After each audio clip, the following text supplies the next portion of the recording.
वो लोग मेरा हाथ चूम कर मुझे अपना रहनुमा मान रहे थे और प्रोफेसर मैं दिल ही दिल में बहुत कुछ सोचता रहा।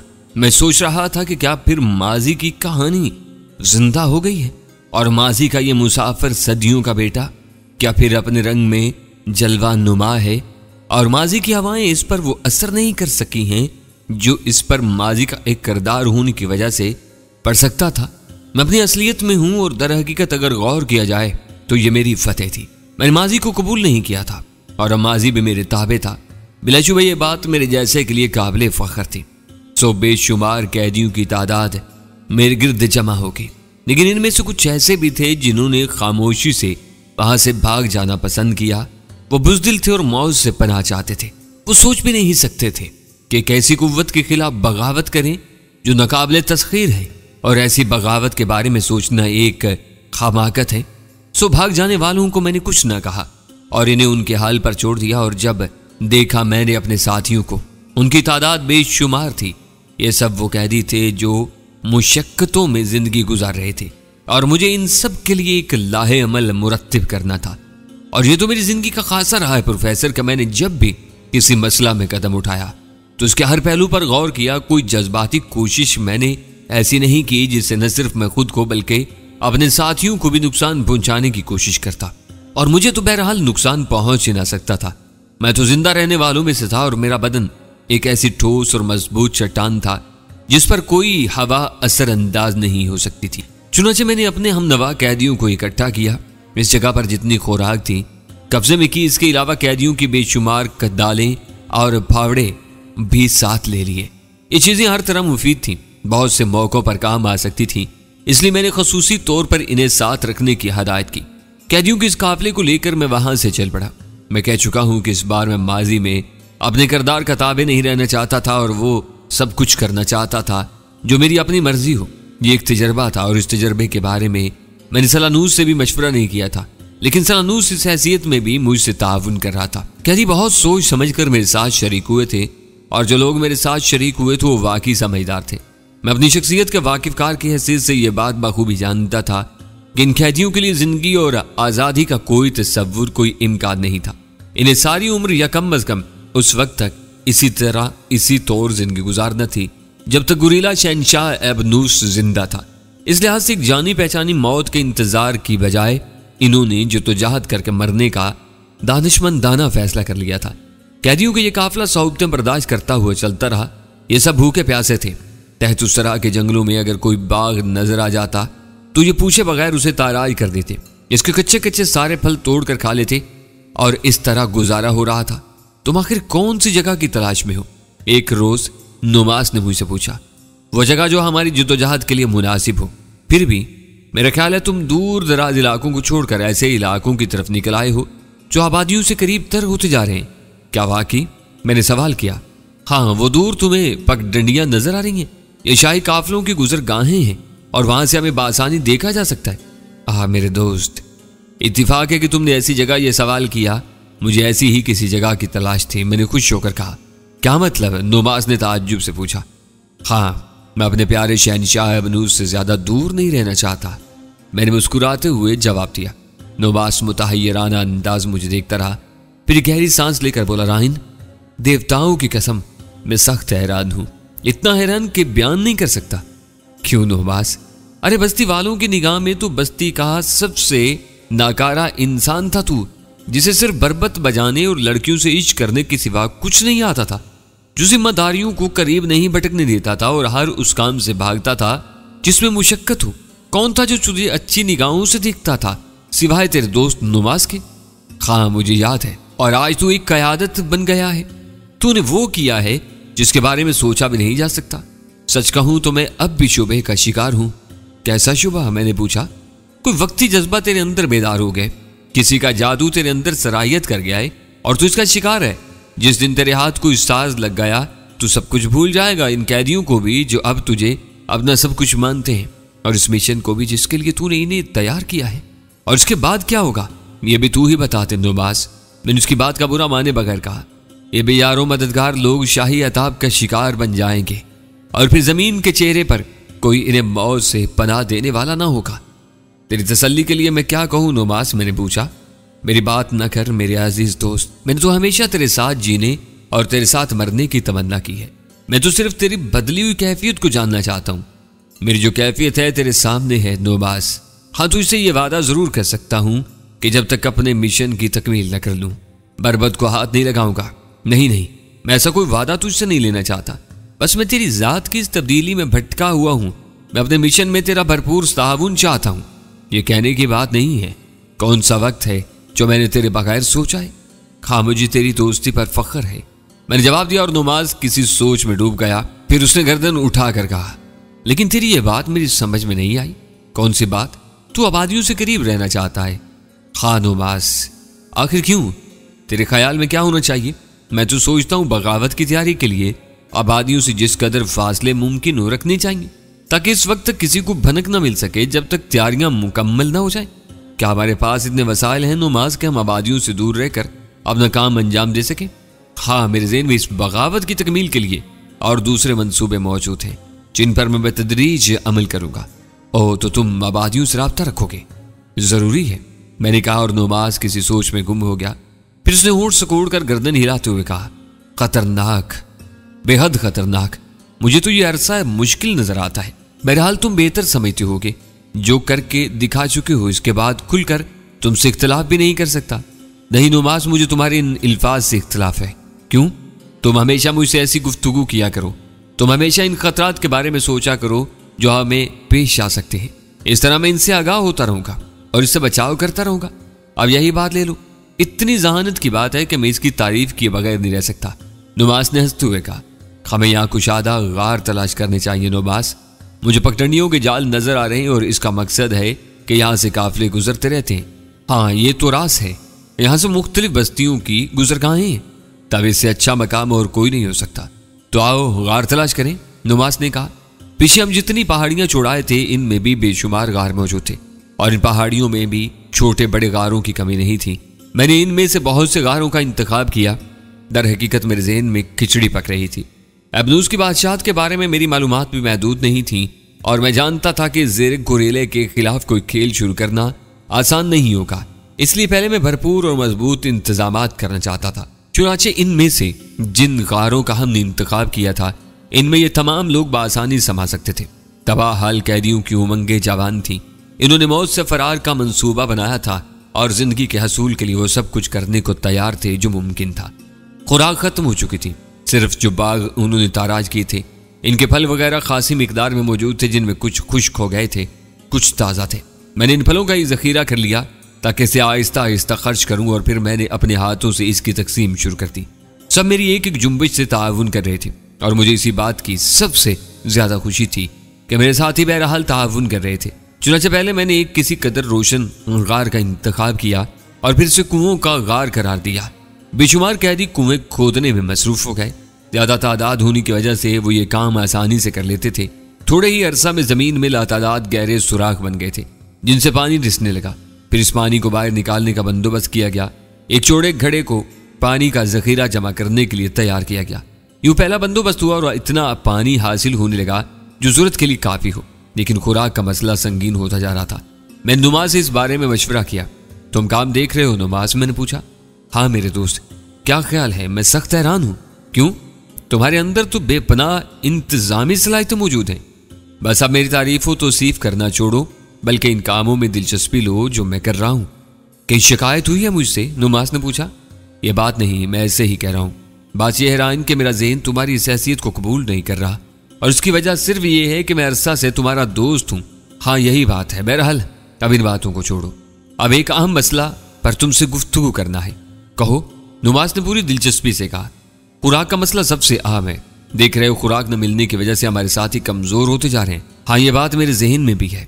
पानी का मसला तो हल हो गया है, लेकिन ग़िज़ा का मसला इससे ज्यादा अहम है। बेशक, तो फिर इस बारे में तुम क्या राय देते हो? फिलहाल हम ग़िज़ा पैदा नहीं कर सकते, इसके लिए हमें कुछ और ही सोचना होगा। मसलन, मैंने उसे गौर से देखते हुए पूछा, लेकिन नुमास ने कोई जवाब नहीं दिया और मैं उसकी शक्ल देखता रहा। कोई ठोस बात समझ में नहीं आती। अगर हमने बस्तियों से खुराक हासिल करने की कोशिश की तो इसके एवज हम इन्हें क्या देंगे? जिंदगी, मैंने जवाब दिया और नुमास चौंक कर मुझे देखने लगा। क्या मतलब? मैं नहीं समझा। नुमास ने कहा, हाँ अगर इन्होंने हमें खुराक ना दी तो हम इन पर मौत नाजिल कर देंगे। इसलिए इन्हें हमारे लिए खुराक का इंतजाम करना ही होगा। तुम कुव्वत इस्तेमाल करोगे? हाँ नुमास, हमें जो कुछ करना है इसके लिए कुव्वत का इस्तेमाल सबसे जरूरी है। हमें फिलहाल सिर्फ अपने मिशन से हमदर्दी और दिलचस्पी होना चाहिए, इसके अलावा हम किसी से हमदर्दी करने के काबिल नहीं है। मैंने जवाब दिया। तुम्हारी मंतक भी खूब है। बहरहाल मैं तो तुमसे ताउन करने वालों में से हूं, नुमास ने जवाब दिया। हमें फिल वक्त किसी ऐसी बस्ती का इंतखाब करना है जो ज्यादा दूर न हो, क्योंकि हमारे पास सवारी का बंदोबस्त नहीं है। तब मेरे ख्याल में तुम मुझे यह काम सौंपो। कौन सा काम? किसी करीबी बस्ती की तलाश। कितना वक्त सर्फ करोगे इसमें? जिस कदर जल्द मुमकिन हो सके, नुमास ने कहा। क्या तुम्हारे साथ कोई और भी जाएगा? चंदा जरूरत नहीं, लेकिन अगर तुम चाहो तो किसी का इंतखाब कर दो, नुमास ने जवाब दिया। और फिर मैंने चंद मुआम्मिर और तजर्बेकार अफराद को नुमास के साथ रवाना कर दिया और उन्हें जल्दी वापसी की हिदायत भी कर दी। इस कारखाने का निजाम पूरे असूल अमल के साथ चल रहा था। गो कैदियों में बेचैनी पाई जाती थी और बेचैनी फिल वक्त सिर्फ खुराक के लिए थी, लेकिन इस बेचैनी का कोई इजहार अभी तक सामने नहीं आया था। वो लोग फाका खुशी की जिंदगी गुजार रहे थे, लेकिन ना जाने क्यों इन्हें मेरी जात पर काफी एतमाद हो गया था और वो ये बात अच्छी तरह जानते थे कि मैं इनके किसी मफाद को नजरअंदाज नहीं करूंगा। चुनांचे नुमास वगैरह के जाने के बाद मैंने सबसे पहले एक फैसला किया, वो ये कि तनहा मैं या नुमास इन सारे लोगों की मुश्किलात और इनके मिजाज के बारे में कोई अंदाजा नहीं लगा सकते थे। चुनांचे मुनासिब यह है कि छोटी छोटी टुकड़ियों में चंद ऐसे लोगों को मुकर्रर किया जाए जो ज़िरक हों और इस बारे में मेरे मददगार साबित हो। सो मैंने तलब किया कैदियों के इस अजीम शान गिरोह में से चंद लोगों को। मेरे इंतखाब में 40 आदमी शामिल थे और ये सब ज़ईफ और मुअम्मिर और तजर्बाकार थे। मैंने उन लोगों को अपना माफिल ज़मीर बताया और ये वो थे जो मुझसे बेहतर तौर ताउन करने पर तैयार थे। चुनांचे उन्होंने बड़ी खुशी से मेरी इस बात को कबूल किया और फिर मैंने इनकी जेर निगरानी या इनके तहत थोड़े थोड़े कैदियों को दे दिया। मैंने इनसे कहा कि वो फौरी तौर पर मुझे कैदियों की सोच के बारे में तफसीलात मुहैया करें और प्रोफेसर जब उन्होंने मुझे अपनी रिपोर्ट दी तो मेरे लिए खासी तसल्ली बख्श थी। इन्होंने बताया कि कैदी बहर सूरत इस बात पर बेपनाह खुश हैं कि इन्हें इस खौफनाक कैद से निजात मिल गई जिसका इख्तिताम इनकी मौत के सिवा कुछ न होता। और मेरे नजदीक बैठा हुआ नुमास मुस्कुरा दिया। मैंने उसकी जानिब देखा और सवाल किया, क्यों नुमास, ऐसी क्या बात है जो तुम्हें दिलचस्प महसूस हुई? मैंने मुस्कुराते हुए पूछा। नहीं रायन, ये तो तेरी जात का करिश्मा है। मैं इस हकीकत से बाखूबी वाकिफ था कि इस जगह जितने भी कैदी मौजूद हैं सबके सब तेरे शुक्रगुजार हैं, तेरे अकीदतमंद हैं। शुक्रिया नुमास, मैंने जवाब दिया और इस बूढ़े शख्स की जानिब देखा जो मुझसे भी बहुत कुछ कहना चाहता था, लेकिन बात नुमास के मुस्कुराने की वजह से खत्म हो गई थी। तो मैंने बूढ़े से सवाल किया, हाँ अरगमाज, तुम क्या कह रहे थे? मैं ये कह रहा था अजीम रायन के कैदी तुम्हारी मुश्किलात से बाखूबी वाकिफ हैं। वो जानते कि तुम भी इन्हीं में से एक हो और जो कुछ तुम इनके लिए कर रहे हो वो सिर्फ खलूस पर मबनी है। जाहिर है तुम फौरी तौर पर इनके लिए खुराक का बंदोबस्त कैसे कर सकते हो, लेकिन इसके अलावा वो ये जानना चाहते हैं कि अब तुम्हारा अगला कदम क्या होगा। मेरी तरफ से इन्हें इतला दो कि इन्हें इस वक्त तक किसी सख्त काम के लिए नहीं कहा जाएगा जब तक इनकी खुराक का मसला हल न हो जाए। रही खुराक के हसूल की बात, तो इसके लिए हमें छोटी छोटी बस्तियों को ताराज करना होगा। हम कोशिश करेंगे कि बस्ती में रहने वाले हमारे हाथों जुल्म का निशाना न बने, लेकिन अगर मुदाफत की गई तो फिर मजबूरी होगी, क्योंकि हमें ग़िज़ा की ज़रूरत है और इस वक्त खुराक और ग़िज़ा हमारी ज़िंदगी की पहली ज़रूरत है।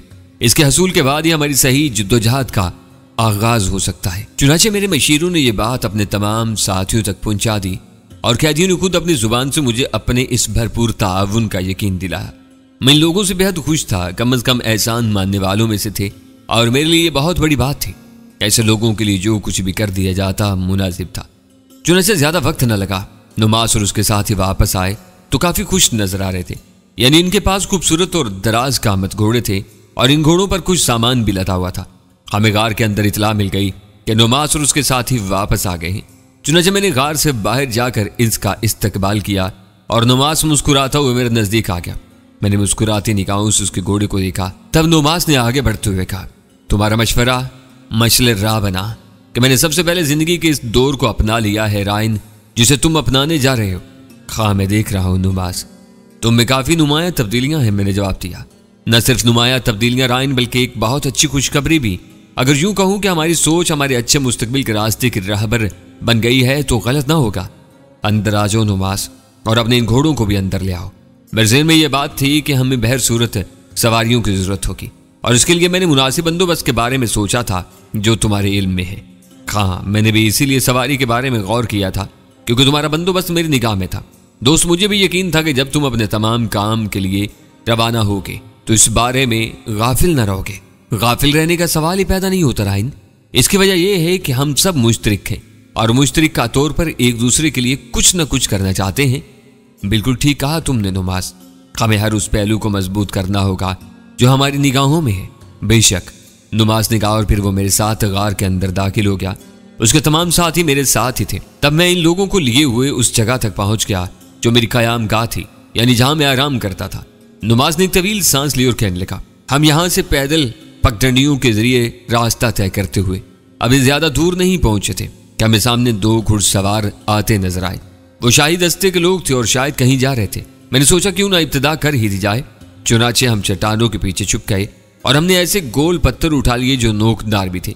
फिर यूं ही वो हमारे नजदीक से गुजरे तो हमने इन गोल और नोकदार पत्थरों से घोड़ों के अगले पैरों पर निशाना लगाया और दोनों घोड़े और घुड़सवार ऊंधे मुंह गिर पड़े। हमने कोशिश की थी कि घोड़ों को ज्यादा चोट न लगे, सिर्फ इतना हो कि वो बिदक जाएं और इनके सवार मुंह के बल नीचे आ गिरे। चुनाचे यही हुआ। तब हमने इन दोनों सवारों को चट्टानों के अक्कम में खींच लिया और उनकी गर्दनें दबाकर वहीं चट्टान के पीछे छुपा दिया। घोड़ों पर ज़ादे राह मौजूद था, यानी खुराक और दूसरा सामान। चुनाचे हमने इन्हें कब्जे में कर लिया और इनके लिबास पहन लिए। ये लिबास जो तुम देख रहे हो शाही दस्तों के सिपाहियों के लिबास है और मुझे यकीन है कि ये लिबास हमारे लिए काफी हद तक मुआवन साबित होंगे। इसके बाद हमने थोड़ा सा सफर किया और एक बस्ती में पहुंच गए। ये बस्ती लोया कहलाती है और इसकी आबादी तकरीबन 1,500-2 हजार नफूस पर मुश्तमिल है। चारों तरफ खेत हैं जो गल्ले से लदे हुए हैं और गल्ला काफी हद तक पक चुका है और काफी से ज्यादा गल्ले के अंबार खुले मैदान में पड़े हैं। इसके अलावा दूसरी चीजों की भी बहुतात है, गोया सब्जियां और ऐसी ही खुराक की दूसरी अशिया। मवेशी कसरत से नजर आ रहे हैं, इसलिए इनकी चरागाहें भी काफी हैं। अगर हम खुलकर सिर्फ इसी एक बस्ती पर कनात करें और इसमें से एक ऐसा हिस्सा हासिल कर लें कि बस्ती वालों की जिंदगी खतरे में न पड़ जाए, तब भी वो हम काफी वक्त मुनासिब तौर पर गुजार सकते हैं। लेकिन जो खुशखबरी तुम्हें देने वाला हूं रायन, वो बस्ती की खुशखबरी से ज्यादा अहम है। मैं जो इस बस्ती के बारे में तफसीलात सुनकर बहुत खुश हो रहा था, नुमास की ये बात सुनकर उछल पड़ा। कोई ऐसे बड़ी भी कोई खुशखबरी है? मैंने सवाल किया। हाँ, वो क्या? तकरीबन 400 घोड़े और बेशुमार साजो सामान। क्या मतलब? मैंने ताज्जुब से पूछा। एक काफिला इस बस्ती के किनारे पर पड़ाव किए हुए है और बस्ती के दूसरे इलाके की जानिब रवाना होने वाला है। यह काफिला अब से कुछ वक्त के बाद रवाना होगा। क्योंकि मैंने काफिले वालों में रवानगी की तैयारियों को महसूस किया है और रायन, अगर हम इन पगडंडियों को छोड़कर राना मासा के इलाके की जानिब रवाना हूं तो हम इस काफिले तक जा पहुंचेंगे जो राना मासा की बस्ती और लोया के दरमियान में है। वह लोया और राना मासा के दरमियान तक पहुंचकर हम इन्हें चालेंगे। नुमास, तुम बड़ी जहानत की बातें कर रहे हो, लेकिन तुम्हें इस काफिले के बारे में कैसे मालूम हुआ? जब मुझे काफिले के बारे में पता चला रायन, तो मैंने यही सोचा कि तुम इस सिलसिले में दिलचस्पी जरूर लोगे। चुनाचे मैंने और मेरे साथियों ने इन तमाम जगहों के नाम पते मालूम किए और हम इनका पता लगाने के बाद ही वापस आए। दोनों बातें नहायत खुशगवार हैं नुमास, और हमारे कामों में बेहद मुआवन। मैंने कहा और नुमास ने खुशी से गर्दन हिला दी।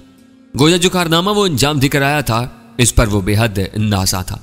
बहरहाल नुमास की इतलात के बाद हमने तैयारियां की और चल पड़े।